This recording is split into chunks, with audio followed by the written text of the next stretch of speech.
Akala natin laging may bukas.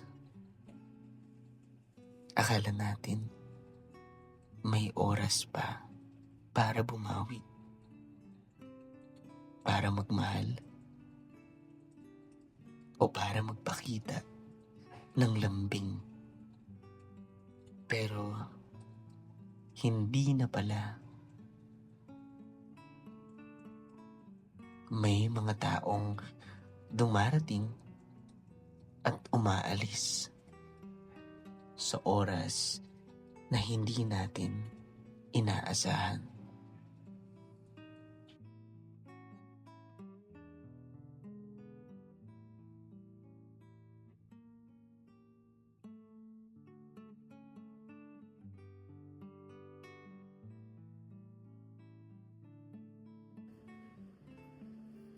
Ayun.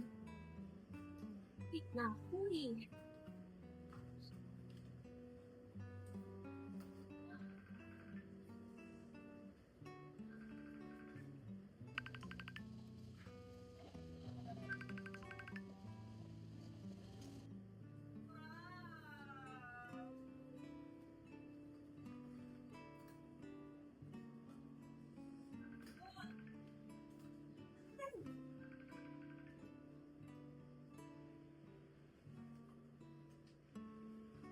Ay, ano ba yun?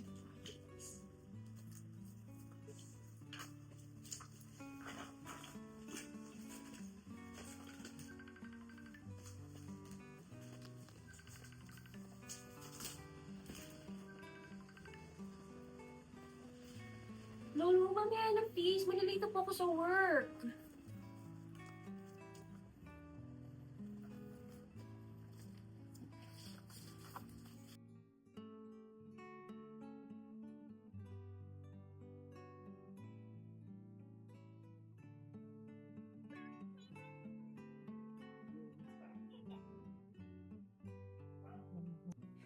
Napagod ako sa trabaho. Bukas ko na lang siya sasamahan. Bilis naman ni Lolo.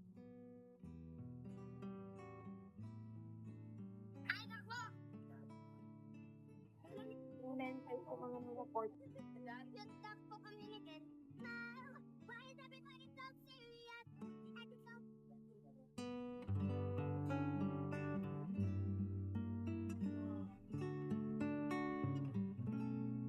Ay, naku, Lo. Hindi pwede nung witness na.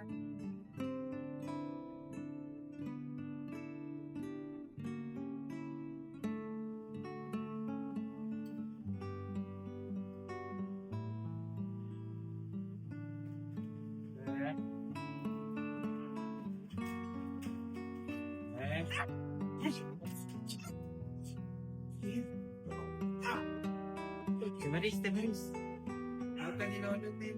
Hey, Ano ba yun? sabay na po kayo kumain. Sabihin mo mamaya na promise. Sasabihin ko naman. Sasabihin ko naman. Gusto ko sanang sabihan si Lolo. Kaso tinatamad na ako.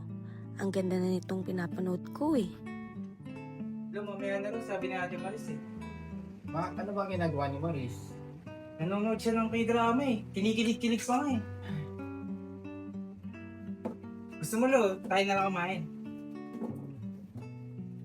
Sakto, paborito ko yung ulam niya, Lo. Babad ako ng traffic. Ano tayo?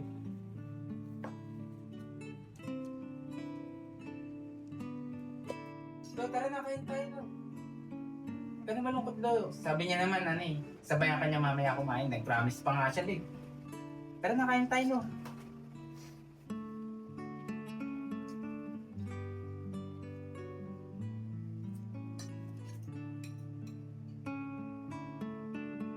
Tara, Lo, play tayo, Lo.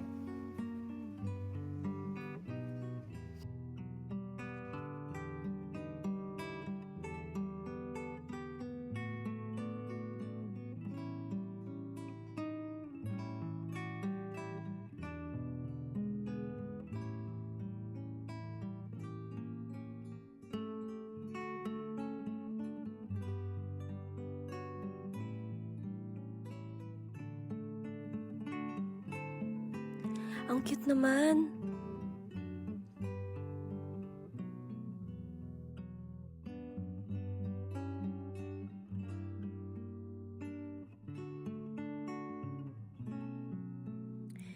Nakakamiss magkulay kasama si Lolo. Kaso inaantok na ako. May bukas pa naman eh.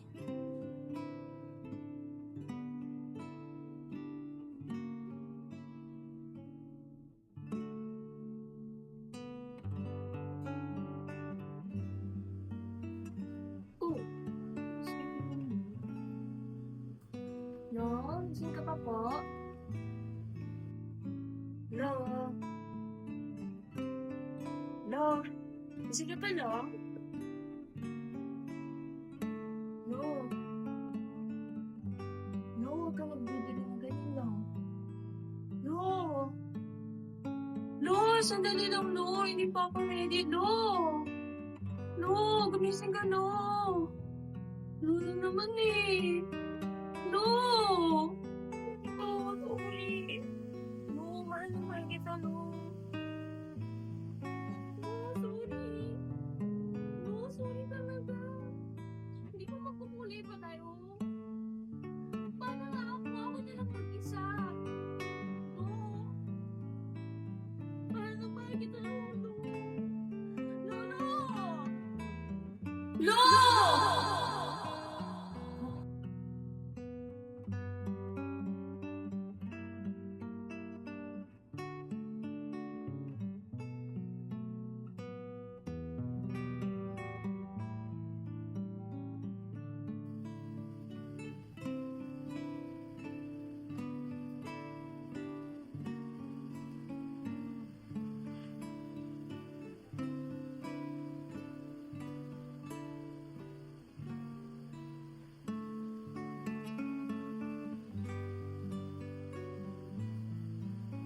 Oh, sorry.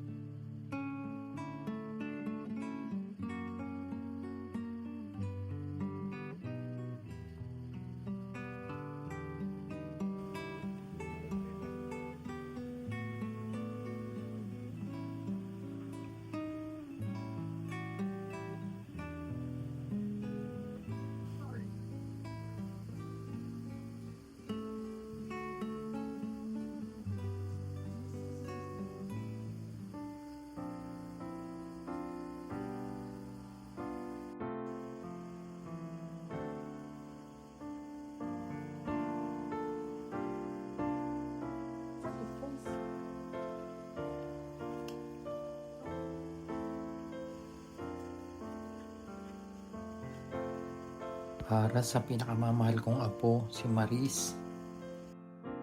Kung hawak mo na ang sulat na to, anak, malamang umiiyak ka na naman.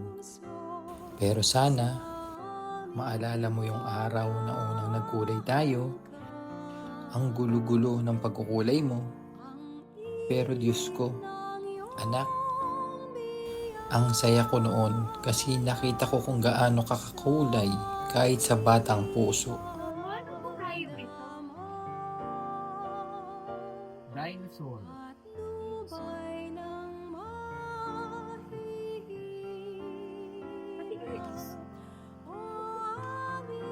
Ano ba yun, Maris?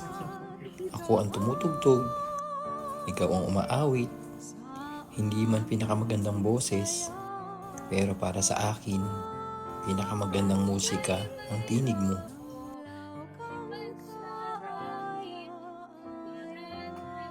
Mula nang mawala ang mama at papa mo, ako ang tumugtog para sa iyo. Pero ikaw ang kumanta para sa akin. Ikaw ang bumuhay ulit sa isang lolo na halos sumuko na. Sige po, Lolo. At sa bawat hapunan natin, anak, kahit lugaw o pritong itlog lang ang ulam, parang pista para sa akin. Alam mo kung bakit? Kasi masaya ka. Kasi kumpleto tayo. Kasi ikaw ang tahanan ko.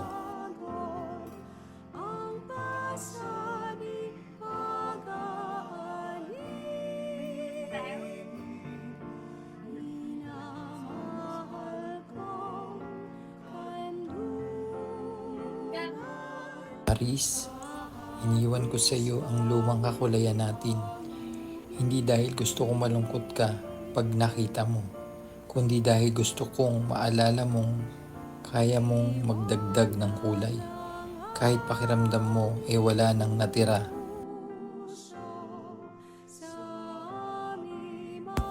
Hindi ko kayang samahan ka habang buhay, pero kaya kong siguraduhin na hindi ka mawawalan ng dahilan para mabuhay.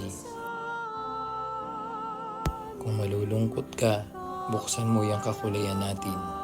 Kung natatakot ka, kantahin mo yung kinanta mo noong bata ka. At isipin mo na ako ang tumutugtog ng ukulele sa tabi mo. Dahil sa puso ko, hindi ako lumayo.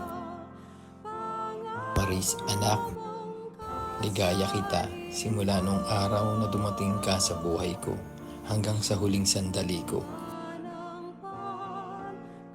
Mahal na mahal kita hanggang sa muli nating pagkikita, Lolo.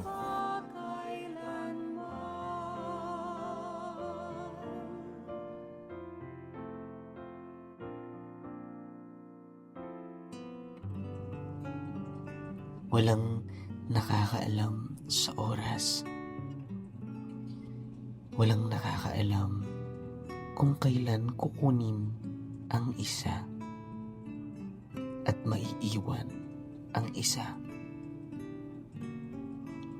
Kaya habang may pagkakataon, habang may hininga, habang hindi pa huli ang lahat, piliin mong magmahal. Piliin mong magbalik. At piliin mong sabihin, sandali lang, Lo. Narito ako.